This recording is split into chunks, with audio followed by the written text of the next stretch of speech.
আমরা সবাই আমাদের দাগগুলো লুকাতে চাই, শরীরের দাগ, মনের দাগ। আমরা ভাবি এই দাগগুলো আমাদের দুর্বলতা, আমাদের অপূর্ণতা।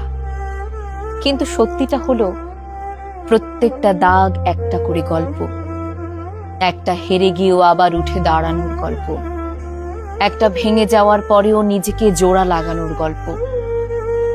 যে ক্ষতটা একদিন আমাদের ভেতরটাকে রক্তাক্ত করেছিল, সেই ক্ষত শুকিয়ে যাওয়ার চিহ্নই তো এই দাগ। দাগ মানে হেরে যাওয়া নয়, দাগ মানে টিকে থাকা। জীবনের সবচেয়ে বড় কষ্টটা কি জানো? নতুন করে আঘাত পাওয়া নয়, সবচেয়ে বড় কষ্ট হলো নিজের ভেতরের দাগগুলোকে লুকিয়ে রেখে এমন ভাবে হাসি মুখে বেঁচে থাকার অভিনয় করা যেন আমাদের জীবনে কখনো কোনো ঝড় আসেইনি। এই নিখুঁত সাজার অভিনয়টাই আমাদের ভেতরটাকে নিঃশেষ করে দেয়।